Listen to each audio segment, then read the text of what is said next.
Hey guys, welcome to Bastion Time. I'm your host Bastion, here at my old location. This is Nintendo news. Let's get to that news, shall we? First of all, this is kind of old news.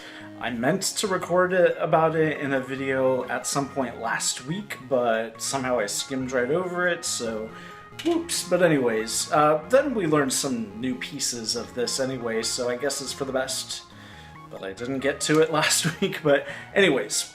At the Game Developers Conference, it was shown that there was several pieces of concept art that had Link in various different outfits that obviously didn't make it through Breath of the Wild. In fact, I seriously doubt any of these were seriously considered, but things like Link on a motorcycle and a biker's jacket, I doubt that was ever really a thing. Link playing an electric guitar.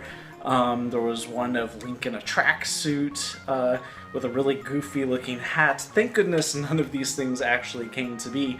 But then some other really interesting ones of basically Link in a spacesuit with something that looks like a Metroid attacking him. Again, pretty sure this is not actually something that was being seriously considered. It was just like, let's throw everything at the wall and see what sticks, knowing full well this is not going to stick.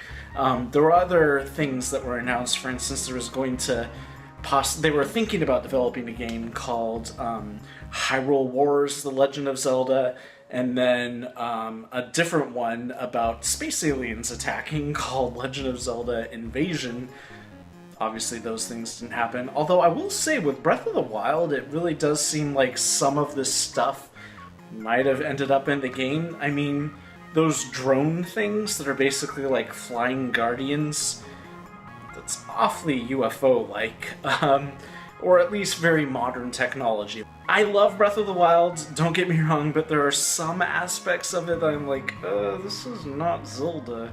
And drones, very modern, real-world technology-looking drones flying around, one of those things. But anyways, that's a topic for another time. Our next story is from the director of Breath of the Wild, talking about how, yeah, you might remember in the first couple trailers for Breath of the Wild, before we even knew that it was going to be called Breath of the Wild, there were some touchscreen features for the gamepad, for the Wii U gamepad, that they kept going on and on and on about. And that caused a lot of confusion when they did eventually announce that they cut those completely.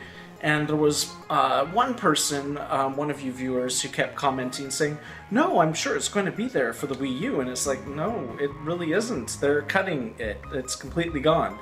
And it's because, as cool as it was gonna be, they really felt like they just couldn't have it in the Wii U version, because they definitely couldn't have it in the Switch version, because the Switch version only displays one screen. It does not display two separate screens like the Wii U does. With the Wii U, you can have one signal go to your TV and another signal go to the gamepad, two separate screens entirely. The Switch cannot do that. It's not a simple matter of turning on a button or something like that. The Switch simply can't do that. It only displays one screen. It's only programmed to show one screen. So backwards compatibility with Wii U stuff is probably never going to happen because it's not possible. But in any case, because the Switch could not do that, which was a conscious decision on Nintendo's part, they realized they never fully conveyed why two screens was a cool idea for a home console, and it failed miserably and nobody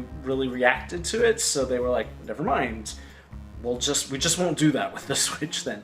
But in any case, because the Switch can't do that, they really felt like they can't develop a game that is coming out for the new console that has a bonus feature that for the previous console that the new console cannot do. That's just bad marketing altogether. Why would you want to buy the new console version if the old console version has a feature that the new console can't even do? So they cut it entirely.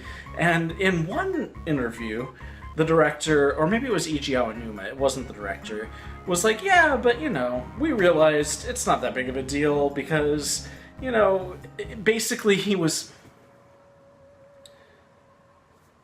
In an older interview, Eiji Aonuma was like, yeah, but it's not that big of a deal because we've come to realize that having to look between two different screens kind of took away from the fun anyway, which I think is him trying to talk his way out of the fact that it probably would have been better with this feature, because the director kind of had a different take on it and was like, yeah, it was really painful. We did not want to cut it. We developed this whole game up till the end with this concept, with this feature, and then we had to take it out and we had to go back and rework everything so that it works just fine without this feature, and it was really painful. I mean, the Sheikah Slate, the whole reason why the Sheikah Slate is designed to look the way it is because of the Wii U gamepad.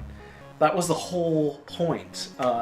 So, yeah, it's a little unfortunate that that feature got removed, but if you want to read that full article, or interview rather, there is a link down there for you. Our next story is about the fact that basically in the Americas and Europe, everywhere is reporting this is the strongest Nintendo console sales-wise of all time. Basically, Breath of the Wild is doing super well sales-wise, the Switch is doing super well sales-wise, it's like the #1 selling console of all time in France or something like that. And then in the Americas, yeah, one of the PS versions, I think it was the 3 or 2 or something like that, sold more copies than the Switch during its life cycle, but the Switch is doing better than any other Nintendo platform. And if you remember, the Wii was quite a seller. The Wii was like this big revolutionary thing that everybody wanted, and it was sold out in every store and nobody could find one. And anyways, the Switch is doing even better than the Wii, so that's awesome. And then Breath of the Wild's scores from critics is apparently I forget what the terminology is that they use, but basically it has the most number of perfect scores of any game in history. So, and I have to agree, it's pretty much perfect. I have some few small issues with it, one of which I don't really want to talk about because it's kind of a little bit of a spoiler, because it's a feature of some ability that you eventually get, but I have some issue with that. Whatever, it's not that big of a deal. So besides that, basically, in my opinion, Breath of the Wild is basically perfect. I love it. I'd rather be playing it right now, frankly, than recording this video, so much so that I've got it ready, so that as soon as I'm done, I'm going to be playing it. But anyways, that's it for this episode. See you guys tomorrow for more news. Bye, guys.